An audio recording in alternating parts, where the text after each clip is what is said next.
வணக்கம் நண்பர்களே. இன்றைக்கி நாம் திருவாலங்காட்டு செப்பேட்டோட அடுத்த பகுதியை பார்க்குறோம். இது 51லேருந்து இன்றைக்கி 60 பார்க்க போகிறோம். யஸ்ய பிரதாப தகனேன பரியமானஸ் தத்ததாப சாந்திமிவ கர்த்து மனாஸ்வேசக சத்ய சமுத்திரம் மவி சன்னந்தி ஜ ராஜலக்ஷ்மிம் பிருத்வீம் குலக்கிரமாக தாஞ்ச விஹாய பாண்டிய. போன பதிவில் 50வது ஸ்லோகத்தில் நம்ம பார்த்திங்கன்னா பராந்தக சோழன் அவர்களோட பார்த்தோம். இப்போ இது கண்டினியூஷன். இதில் இப்போ 50லேருந்து 60 வரைக்கும் பராந்தக சோழன், கண்டராதித்தன், அதுக்கப்புறம் ராஜாதித்த சோழன், அரிஞ்சய சோழன், சுந்தர சோழன் இவர்களை பற்றி வருது. சரி, இதோட விளக்கத்தை பார்ப்போம்.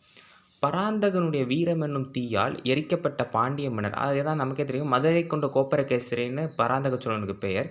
அவர் பாண்டிய மன்னர் அந்த வெம்மையை போக்குபவர் போல வேகத்தோடு தன்னுடைய ராஜலக்ஷ்மினா அவர் குறிப்பிட்ட விஷயம் என்ன தெரியுமா? சோழர்கள் படையெடுத்துட்டு வரும்போது பாண்டிய மன்னன் இலங்கை போயிடுறாரு. அப்போ இங்கே இருந்த செல்வம், ஆரம், இந்திரனுடைய ஆரத்தெல்லாம் தூக்கிட்டு அவர் இலங்கைக்கு போயிடுறாரு. அப்போ இலங்கைக்கு துரத்திக்கிட்டு பராந்தக சோழனும் இப்படி போகிறாரு. அதான் மதுரையும் ஈழமும் கொண்ட கோப்பரகேசரின் பராந்தகனுக்கு பேர். அதை எப்படி சொல்கிறாங்க பாரு, குல முறைப்படி வந்த நிலத்தையும் விடுத்து கடலில் நுழைந்தார். அப்படி ஓடி போகிறது பழக்கம் இல்லை, இருந்தாலும் அதையும் மீறி அவர் போகிறார் அப்படின்னு சொல்கிறாங்க. அடுத்து, யஸ்ய கோபதஹனோ தஹ த்விஷ சாந்தி மாப ந சமுத்திரனா கடல், சமுத்திரவாரிணி சஸ்திரகிருத்தகத சிம்ஹலாங்கனா நேத்திரவாரிணி ச மன்ய காமச. இதில் பெரிய ஹைலைட் என்னென்னா, இதில் ஒரு 57வது ஸ்லோகம் ஒன்று வருது. அதெல்லாம் பார்த்தீங்கன்னா சிரிச்சிருவீங்க நீங்கள்.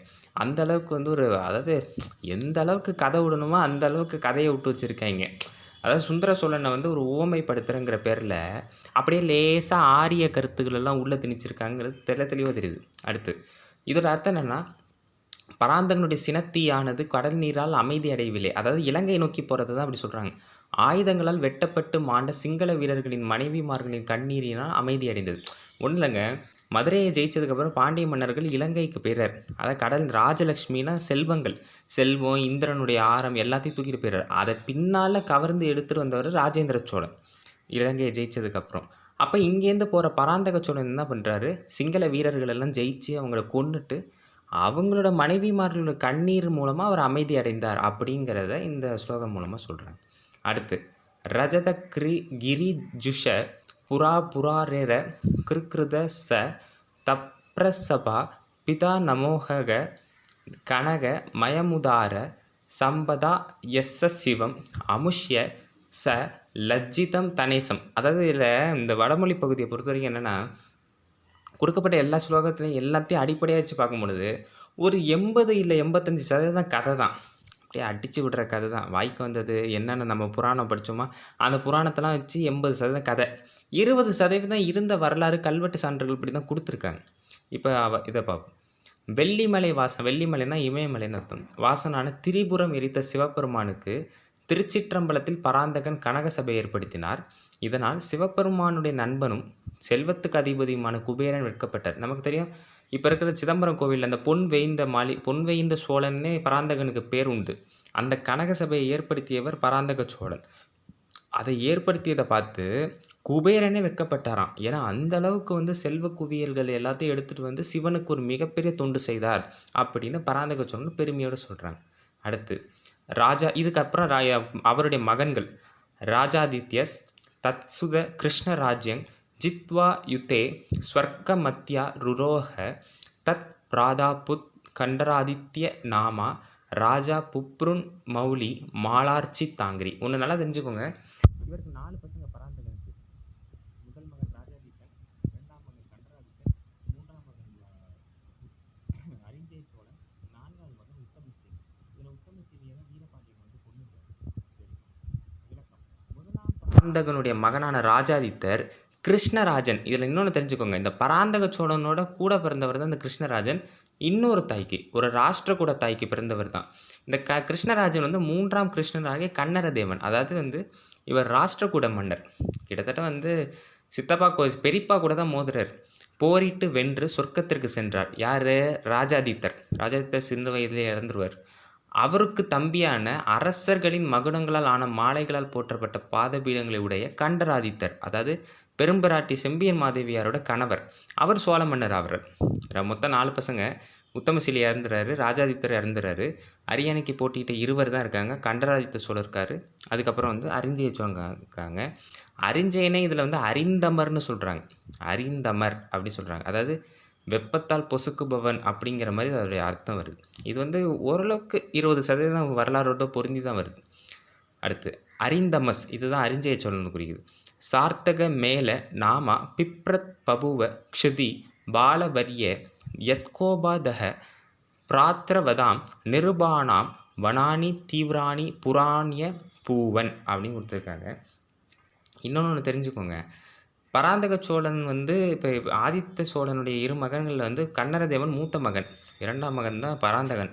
இந்த பராந்தகன் வந்து கொஞ்சம் நல்ல ஆட்சி செய்கிறதுனாலையும் நல்லா பேர் பெற்றதுனாலையும் மன்னர் வந்து அவருக்கு அந்த அரச பதவியை கொடுத்ததுனால கன்னரதேவனை கூட்டிட்டு அவருடைய ராஷ்டிரகூட தாய் அந்த ராஷ்டிரகூட தேசத்துக்கே போயிடுறாங்க. சரி, அது அப்புறம் இருக்கட்டும். விளக்கம்: எதிரிகளை நசுக்கியவர் என்று பொருள்படும் பெயரை தாங்கிய அறிந்தமர் அரசர்களில் சிறந்தவராக திகழ்ந்தார்.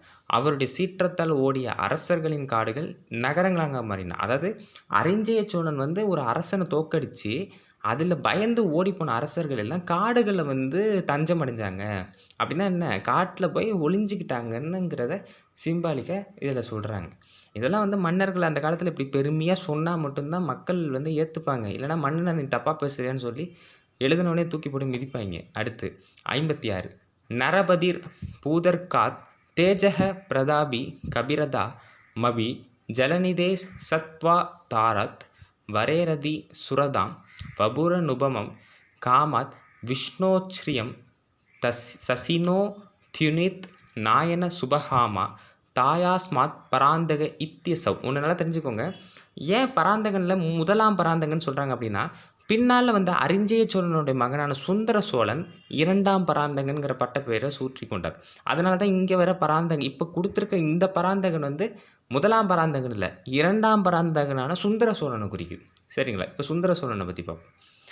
அந்த அவரிடமிருந்து அரிஞ்சய சோழனிடமிருந்து 2ஆம் பராந்தகன் சுந்தர சோழன் தோன்றுகிறார். அவரை பற்றி எப்படி சொல்கிறாங்கன்னா, கதிரவனிடமிருந்து பெரும் வலிமையும், சூரியன்டேருந்து பெரும் வலிமையையும், கடல்லேருந்து பெரும் ஆழத்தையும், அரினா எனக்கு என்னன்னு சரியாக தெரில, அரினா எனக்கு தெரிஞ்சு அது பெருமாளை தான் குறிக்குதான்னு தெரில, பெரும் வீரத்தையும், மன்மதனிடமிருந்து பெரும் அழகையும், திருமால் அதாவது பெருமாள் கிட்டேருந்து செல்வத்தையும், சந்திரனிடமிருந்து கண்ணுக்கினிய ஒளியையும் பெற்றார். அந்த அளவுக்கு வந்து ஒரு தேஜஸோடு இருந்தார்.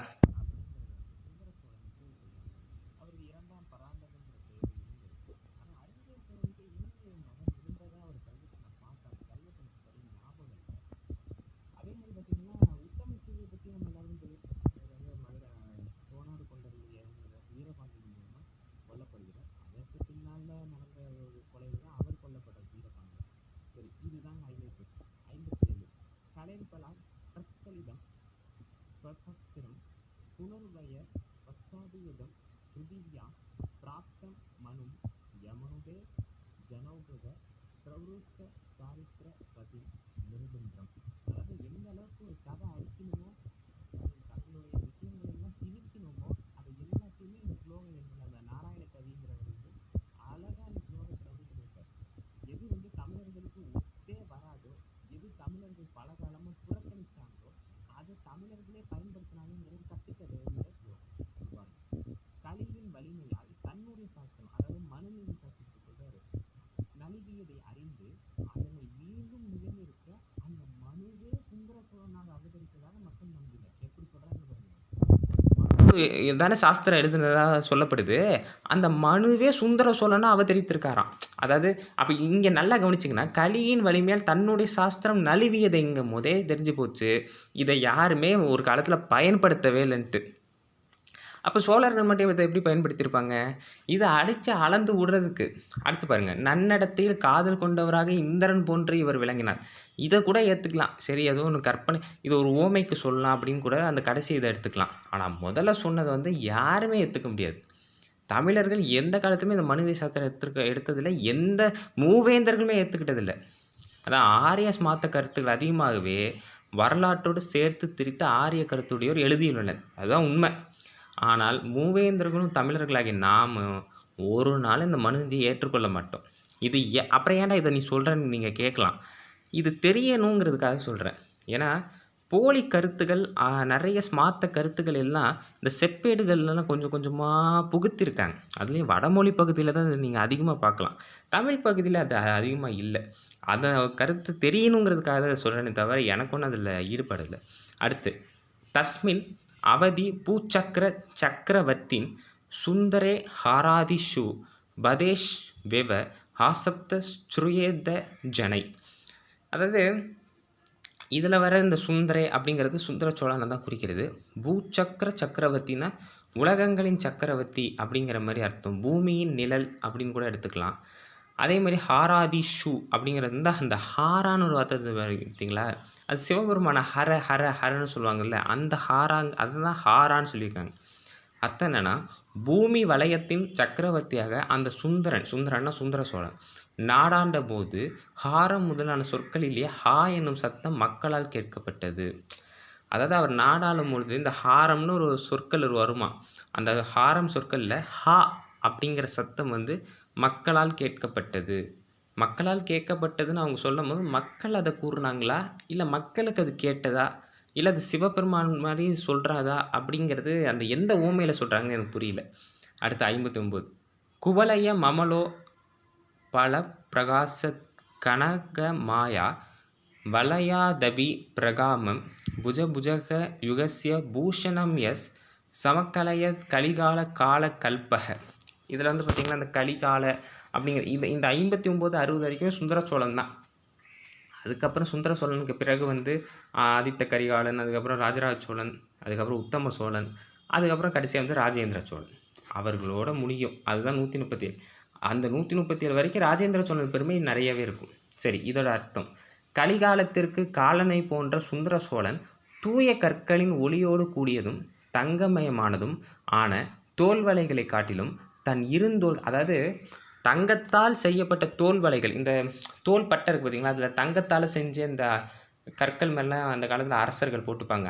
அதை விட தன்னுடைய இரு தோள்களாகிய பாம்புகளுக்கு ஆபரணமாக இந்த பூமியே கருதினார். எப்படி சொல்கிறாங்க பாருங்கள், அந்த இரு தோள்களையும் அவர் பூமியை தாங்கிறதுக்கு பயன்படுத்திக்கிட்டாராம் அப்படின்னு ஒரு ஊமையோடு சொல்கிறாங்க. இதெல்லாம் நல்லா இருக்குது, இதெல்லாம் நாங்கள் ஒன்றும் தப்பாக சொல்லலை, இதெல்லாம் நல்லா தான் இருக்குது, ஊமையோடு சொல்ல தப்பு இல்லை. அப்படியே சந்தடி சாக்கில் கொண்டு வரக்கூடாது இல்லை.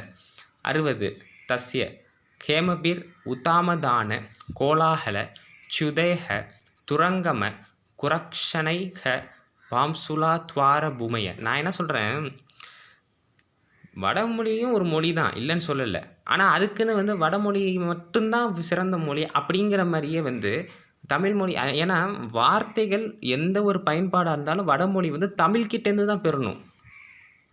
அதை இந்த மாதிரி போலி கருத்துக்களில் ஏன் அந்த காலத்தில் விட்டாங்கங்கிறது எனக்கும் புரியல. விளக்கம், இப்போ இந்த சுந்தர சோழன் இருக்கார்ல, அவருடைய வாயில் பகுதி, அதாவது அரண்மனை வாயில் பகுதியில் தானம் பெற வந்தவர் மிகுதியாக தானம் பெற்றதால் அவற்றிலிருந்து நழுவி விடப்பட்ட தங்கம் அருகே சிதறி கிடந்தது. தானம் பெற வராங்களே அவங்க மிகுதியாக அதிகமாகவே தானம் பெற்றதுனால அதுலேருந்து சில தங்கங்கள் சிதறி போயிட்டான், கீழே விழுந்து கிடந்துதான். அது குதிரைகளின் குழம்பு, குதிரை காலில் குழம்புன்னு இருக்கும்ல, அந்த குழம்புகளாக தூளாக்கப்பட்டு வாயிறு பகுதியை புழுதியுடையதாக்கிற்று.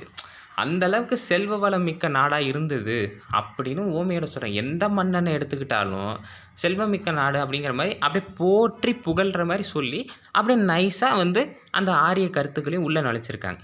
அதுதான் நான் தெரியப்படுத்த வேண்டிய ஒரு விஷயம். ஆரிய ஸ்மார்த்த கருத்துக்களை புறக்கணிப்போம், தமிழர் முறையை ஏற்போம். இந்த தகவலை எல்லாருக்கும் பகிருங்க. நன்றி, வணக்கம்.